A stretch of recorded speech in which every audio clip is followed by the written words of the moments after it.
복된 안식일입니다.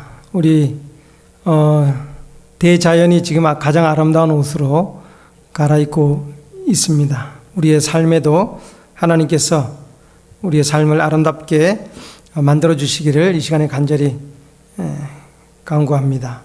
특별히 오늘 또 새로운 얼굴을 또 보게 돼서 반갑고요. 우리 모든 성도님들 주님 안에서 또 이 안식일을 통하여 만나게 되어서 기쁘게 생각합니다. 오늘 저는 그분의 뜻을 따름이라는 제목으로 함께 말씀을 나누고자 합니다. 먼저 본문의 말씀 요한복음 14장 15절 말씀 제가 읽도록 하겠습니다. 너희가 나를 사랑하면 나의 계명을 지키리라.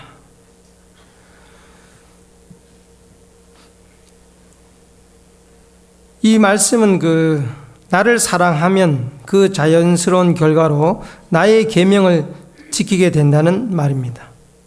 우리가 이 어떤 사람을 사랑하면 그 사람의 말을 들을 겁니다. 근데 만약에 어떤 사람을 사랑하지 않으면 그 사람의 말을 해도 잘 듣지 않아요. 그러나 이 말씀에 보면 우리가 그분을 사랑하면 그분의 뜻을 자연스럽게 따르게 될 것이라고 했습니다. 성경은 하나님의 말씀을 생명이라고 말했습니다.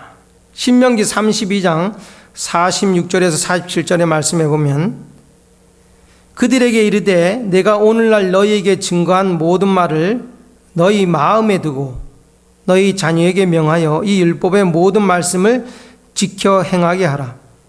이는 너희에게 허사가 아니라 너희의 생명이니 이 일로 인하여 너희가 요단을 건너 얻을 땅에서 너희의 날이 장구하리라. 그러니까 하나님의 말씀을 우리가 마음에 두고 그 말씀을 지키면은 우리의 생명이 된다고 했습니다. 그 결과 우리가 이 땅에서 장구하겠다는 말씀입니다. 이 나의 계명은 곧 하나님 아버지의 계명입니다. 그리고 계명이라는 것은 하나님의 뜻을 말합니다. 우리가 하나님의 뜻을 따라 살면 언제나 행복할 수 있고 또 우리 모든 인간은 하나님의 말씀을 순종해야 살 수가 있습니다. 왜냐하면 그분의 말씀이 생명이기 때문에 그렇습니다. 우리가 이 다른 사람을 사랑할 때 순종할 수가 있는데 우리가 이삭의 본을 보면은 이삭이 아버지를 사랑했기 때문에 어디까지 갔습니까? 네, 제단에 올라가서 이제 죽음을 선택할 수도 있었습니다. 우리가 하나님을 사랑하는 마음이 있으면 우리의 자신을 산 제사로 또 하나님께 드리는 것도 가능할 것입니다. 오직 사랑만이 그분의 뜻을 즐겨 순종하게 만드는 원동력이 됩니다. 오늘 저는 야곱의 이야기를 통해서 어떻게 하나님을 사랑할 때 그분의 뜻을 따를 수 있는지 말씀을 드리려고 합니다. 여러분이 잘 아시다시피 야곱은 그 아버지의 축복을 받고자 아버지를 속였어요. 그런데 축복을 받을 줄 알았더니 그때부터 그의 삶의 고난이 찾아왔습니다. 결국 그는 집을 떠나서 외삼촌이 있는 하란으로 가게 되었습니다. 그가 그 하란에서 20년이라는 세월이 지나갈 줄은 생각도 못했어요. 또 그 기간 동안 또 사랑하는 엄마와 헤어진다는 것도 상상하지 못했습니다. 곧 형의 노가 풀리면 돌아올 것이라고 생각했는데 이제 20년 동안 하란에 있게 됩니다. 근데 집을 떠나서 이제 하란으로 가는데 홀로 있는 자신을 발견하게 됩니다. 이 잘 것 없는 야곱은 하루아침에 노숙자가 되었고 이 거친 강야와 또 거친 민족들을 지나서 가야 되었습니다. 우리가 이제 미국이라면 돈이 있으면 이 대지인일에서도 잘 수도 있고 그런데 말이죠. 그 당시에는 뭐 그런 것도 없고 노숙을 할 수밖에 없었어요.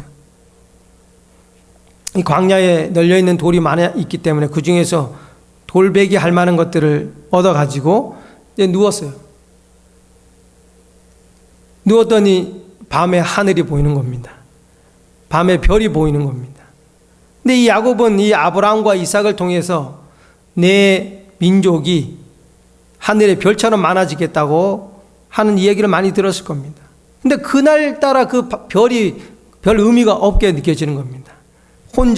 홀로 이 낯선 곳에서 자고 있는 그에게 있어서 언제 이 사나운 짐승이 나타날지도 모르고 또 나쁜 사람이 또 해칠지도 모르는 그러한 위기에 있었습니다. 루스라는 곳에 도착하여 1박을 하게 됩니다. 고향으로부터 자기를 지켜줄 수 있는 부모로부터 멀리 떠나서 이제 자는데 한 꿈을 꿨어요. 여러분이 잘 아시는 것인데 창세기 28장 12절에서 15절 말씀을 제가 읽도록 하겠습니다. 꿈에 본즉 사닥다리가 땅 위에 섰는데 그 꼭대기가 하늘에 닿았고 또 본즉 하나님의 사자가 그 위에서 오르락 내리락 하고 또 본즉 여호와께서 그 위에 서서 가라사대 나는 여호와니 너의 조부 아브라함의 하나님이요 이삭의 하나님이라. 너 누운 땅을 내가 너와 내 자손에게 주리니 내 자손이 땅의 티끌같이 되어서 동서남북에 편만할지며 땅의 모든 족속이 너와 내 자손을 인하여 복을 얻으리라. 내가 너와 함께 있어 내가 어디로 가든지 너를 지키며 너를 이끌어 이 땅으로 돌아오게 할지라. 내가 내게 허락한 것을 다 이루기까지 너를 떠나지 아니하리라 하시니라. 이 꿈은 도망자 야곱에게 있어서 희망을 주기에 충분했습니다. 이 돌베개를 베고 잤다는 것은 옛날에는 그 여행객들이 이 바게트 빵처럼 이 긴 빵을 만들었다 그래요. 잘 때는 그것을 이제 비고 잘 수도 있었는데 이 돌베개를 뱉다는 것은 빵도 다 떨어졌다는 얘기예요. 빵도 떨어졌지요. 혼자지요. 도망자 심정이죠. 그런데 하나님을 소개하는데 나는 너의 아브라함의 하나님인 또 이삭의 하나님이라는 거예요. 그리고 지금 내가 너의 하나님이 되어주겠다. 그 말씀하시는 것입니다. 또 이 노숙하고 있는데 그 땅을 너에게 주겠다는 거예요. 근데 그 땅이 그 누운 땅 정도가 아니고 내 자손이 땅의 티끌까지 되는데 땅의 티끌이면 얼마나 많습니까? 그 땅을 동서남북을 다 주겠다는 거예요. 야곱은 이 아버지의 축복 기도와 형의 장자권만 있으면 하나님의 복을 받을 것이라고 생각했는데 이 복은 하나님께로부터 온다는 것을 알게 되었습니다. 그리고 복은 다른 인간적인 방법으로 인해서 오는 것이 아니라 하나님이 복을 주시기를 기뻐하시는 분임을 아는 것이 복임을 알게 되었습니다. 부모는 자식에게 좀 더 해주고 싶어 하는 마음이 있지 않습니까? 하나님도 마찬가지예요. 하나님도 우리에게 뭔가를 좀 더 해주고 싶어서 급기야는 그분의 아들까지 주신 것입니다. 그가 또 홀로 인점을 감안하여 내가 너와 함께 있어 내가 어디로 가든지 너를 지키며 너를 이끌어 이 땅으로 돌아오게 할지라. 그리고 내가 내게 허락한 것을 다 이루기까지 너를 떠나지 아니하리라고 약속을 했습니다. 고향을 떠나는 사람에게, 언제 올지 모르는 사람에게 이 땅으로 돌아오기까지 함께 하겠다는 것은 얼마나 큰 위로가 됩니까? 야곱이 스스로 노력해서 하늘까지 가는 것은 불가능했어요. 오늘도 마찬가지입니다. 우리가 스스로 노력해서 하늘까지 가기는 어려워요. 성경에 보면은 로마서 3장 23절에 보면 모든 사람이 죄를 범하였음에 하나님의 영광에 이르지 못하더니라고 했어요. 만약에 하나님께서 우리가 구원을 받으려면 이제 이렇게 해야 된다고 한번 가정을 해 보십시다. 만약에 이 플로리다에서 포르투갈까지 수영을 해서 건너가면은 구원을 해 주겠다고 한번 가정을 해 보시기 바랍니다. 그럼 어떻게 할 거예요, 사람이? 플로리다 해변에서 포르투갈로 향해서 다 수영을 할 겁니다. 근데 수영을 좀 하는 사람은 몇 마일 가서 또 익사하고, 좀 더 잘하는 사람은 한 수십 마일 정도 가서 익사하고, 좀 더 잘한 사람은 수백 마일까지 가서 또 익사할 겁니다. 또 어떤 사람은 한 10피트에서 익사할 사람도 있을 거예요. 아무튼 간에 그 거리는 사람이 다 익사할 만큼 충분한 거리입니다. 인간의 힘으로는 구원을 얻을 수가 없어요. 그런데 만약에 예수님께서 우리를 비행기를 태우고 플로리다에서 맞은편에 있는 포르투갈까지 간다면은 그 4,000마일이나 되는 거리를 말이죠. 우리가 갈 수가 있는 겁니다. 야곱은 이 인간의 구원에 있어서 예수님께서 필요하다는 사실을 그 꿈의 계시를 통해서 보게 되었습니다. 그는 그의 자력으로 하늘로 한번 올라가 보려고 했어요. 하나님께서 사닥다리를 보여주셨어요. 땅에 닿고 또 하늘에 닿았어요. 이어졌어요. 그러니까 갈 수가 있는 거죠. 하나님과 인간의 분리를 해결할 수 있는 사닥다리 역할을 하는 중보자가 필요함을 꿈을 통해서 보게 되었습니다. 하나님은 야곱과 같은 우리에게 희망을 주시기 위하여 친히 오시는 분임을 기억하게 되시기를 바랍니다. 야곱은 그의 죄로 인해서 하늘과 단절되었다고 생각했는데 하나님은 꿈속에서 사닥다리를 통해서 하늘과 연결될 수 있는 길을 보여주었습니다. 야곱은 그곳을 이름을 베델, 하나님의 집이라고 했어요. 그 루스에서 베델로 이름이 바뀌었어요. 오늘 우리의 삶이 고달프고 힘들고 어려울지라도 하나님은 그 삭막한 루스를 하나님의 집인 베델로 만들 수 있다는 사실을 기억하게 되시기 바랍니다. 고향은 멀고 부모는 떨어져 있어도 하나님은 그와 여전히 함께 하셨습니다. 이 야곱이 베델의 경험을 통해서 그의 삶이 변화되었어요. 그 후로부터 그는 여호와를 자기 하나님으로 사랑하게 되었습니다. 그리고 이 야곱이 하란에서 처음 와서 만난 여자가 라헬이었어요. 라헬을 본 순간 첫눈에 반했어요. 그렇잖아요. 고향도 아는 사람도 없는데 또 라헬을 봤을 때 첫눈에 반했어요. 한 신혼부부가 이제 신혼여행을 떠났는데 그 밤에 그 남편이 아내에게 고백을 했어요. 사실 내 눈 한쪽이 안 보인다 그랬어요. 근데 그 부인은 그것을 심각하게 받아들여 가지고 당신이 결혼하기 전에 왜 그런 얘기를 하지 않았다고 이제 얘기하는 겁니다. 자기가 했다는 거예요. 내 편지에 썼다는 거예요. 그래서 신혼여행이 다 끝나고 그동안 이제 받은 편지를 다 봤는데 그런 얘기가 없어요. 자기 눈이 한쪽만 보인다는 얘기가 없어요. 단 한 구절, 난 당신을 첫눈에 반했어, 이 얘기가 있어요. 한눈에 반했어, 이 얘기가 있었어요. 근데 이 야곱이 라헬을 사랑했어요.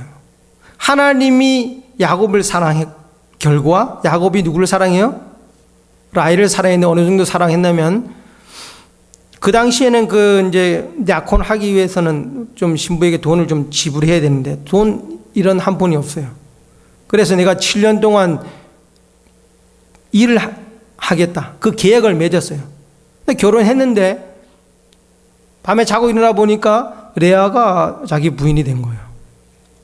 그 외삼촌이 속였죠. 야곱이 근면 성실하니까 그를 이제 잡아두기 위해서 첫째 딸을 준 겁니다. 그래서 이제 라헬을 위해서 또 7년 동안 또 봉사했어요. 여기 보면 창세기 29장 20절에 보면 야곱이 라헬을 위하여 7년 동안 라반을 봉사하였으나 그를 연애하는 까닭에 7년을 술같이 여겼더라. 네.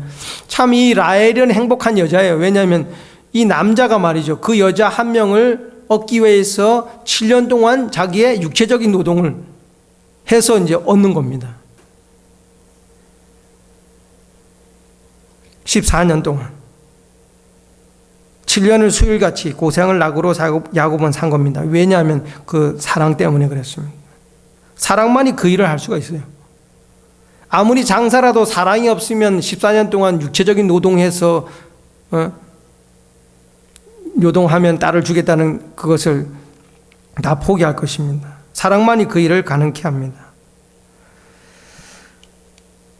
요한복음 14장 15절 너희가 나를 사랑하면 나의 계명을 지키리라. 이것이 어떻게 야곱에게서 이루어졌는지 간단하게 세 가지를 말씀을 드리겠습니다. 첫 번째, 하나님의 명령은 약속입니다. 너희가 나를 사랑하면 나의 계명을 지키리라는 것은 다른 표현으로 너희가 나를 사랑하면 나의 계명을 지키라라는 명령형으로도 번역이 될 수가 있어요. 하나님께서 명령하신 것은 그분이 그렇게 해주겠다는 약속입니다. 요한일서 4장 19절에 보면 우리가 사랑하면 그가 먼저 우리를 사랑하셨습니다. 우리가 하나님을 사랑하는 마음이 조금이라도 있다면 누가 먼저 우리를 사랑한 겁니까? 하나님이 우리를 사랑하신 거예요. 시대의 소망 22쪽에 보면 사랑은 오직 사랑으로만 일깨워진다. 하나님을 알게 되면 그를 사랑하게 될 것이다. 여기 보면은 그러니까 하나님이 뭐예요? 사랑이기 때문에 하나님이 사랑이시기 때문에 그분을 알면 그를 사랑하게 된다고 말했습니다. 이 야곱이 도망자로서 아무 희망도 없는 그때에 하나님이 사닥다리 계시로 그에게 길을 보여주셨어요. 하늘까지 연결될 수 있는 길. 그리고 그래서 하나님을 모신 겁니다. 하나님이 먼저 야곱에게 계시된 후에 그죠? 하나님을 사랑하게끔 하신 겁니다. 그래서 이 야곱은 평생 동안 그 베델의 하나님을 잊지 않았어요. 그래서 창세기 48장 21절에 보면 이스라엘이 요셉에게 또 이르되 나는 죽으나 하나님이 너희와 함께 계시사 너희를 인도하여 너희 조상의 땅으로 돌아가게 하시려니와. 이 야곱이 임종 직전에 자녀들을 모아놓고 하나님이 너희와 함께 할 것이다 라고 얘기했어요. 그러니까 그의 삶의 가장 중요한 분은 바로 하나님이 되신 것입니다. 그리고 요셉을 통하여 하나님께서 베델에서 하신 그 약속이 이루어지는 것들을 보게 되었습니다. 하나님은 야곱이 하나님을 사랑할 수밖에 없도록 해 주셨습니다. 그러므로 하나님의 명령은 또한 약속입니다. 두 번째, 하나님을 사랑하면 우선순위가 바뀝니다.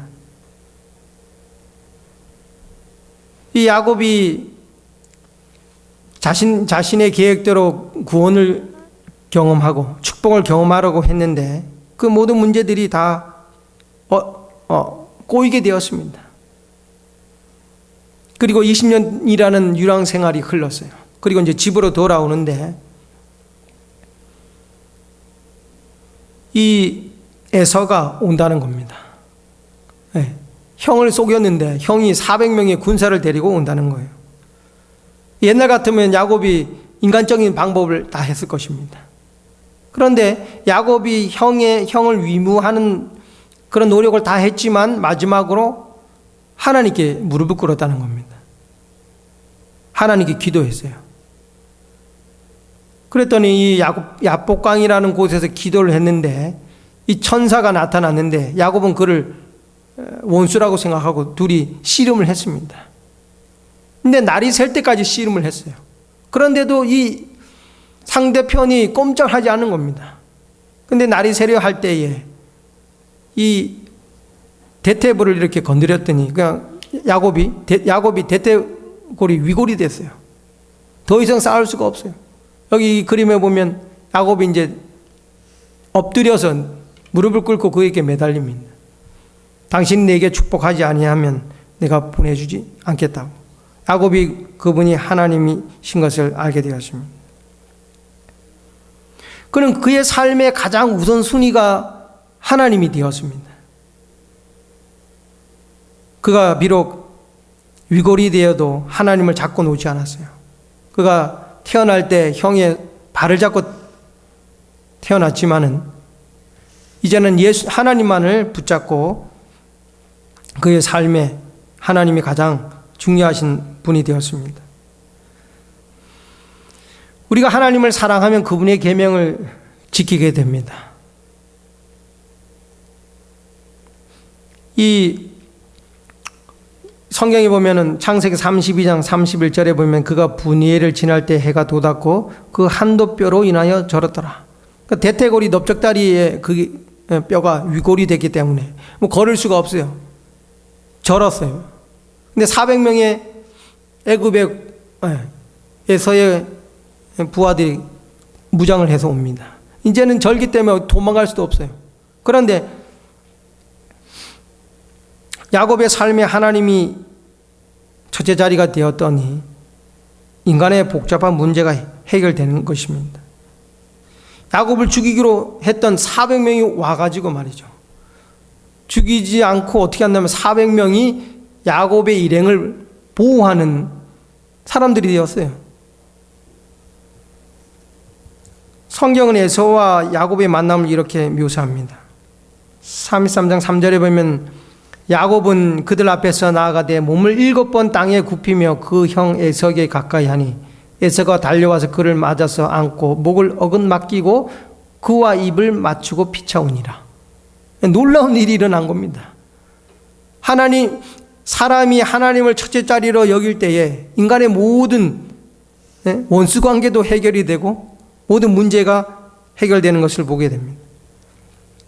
또 이 야곱이 에서에게 내가 온 곳은 장자권을 가지러 온 것이 아니고 나에겐 소유가 많으니 형님 이걸 가지십시오. 이렇게 했더니 창세기 33장 8절로 9절 말씀에 보면 에서가 또 가로되 나의 만난 바 이 모든 때는 무슨 까닭이냐. 야곱이 가로되 내 주께 은혜를 입으려 함이니이다.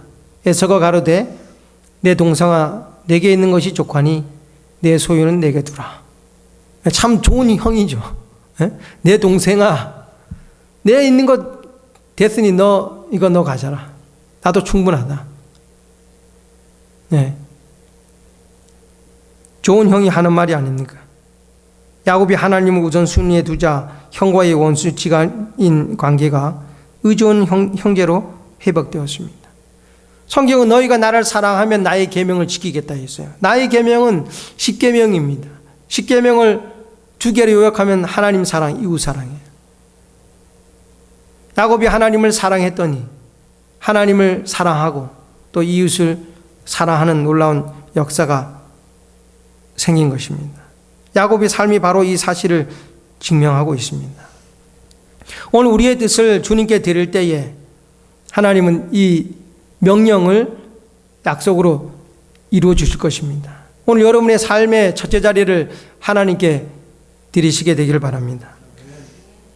예수님의 삶은 하나님께 복종하는 삶이셨고 그래서 예수님은 항상 성령의 충만함을 경험을 했습니다. 누가복음 22장 42절에 보면 가라사대 아버지여 만일 아버지의 뜻이거든 이 잔을 내게서 옮기시옵소서. 그러나 내 원대로 마옵시고 아버지의 원대로 되기를 원하나이다 하시니.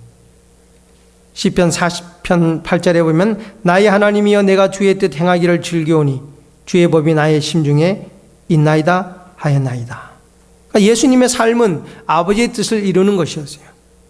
아버지의 뜻은 죽어가는 인간들을 위하여 희생하는 것인데 그 엄청난 고통과 수치와 어려움을 즐겨 행하게 된 것입니다.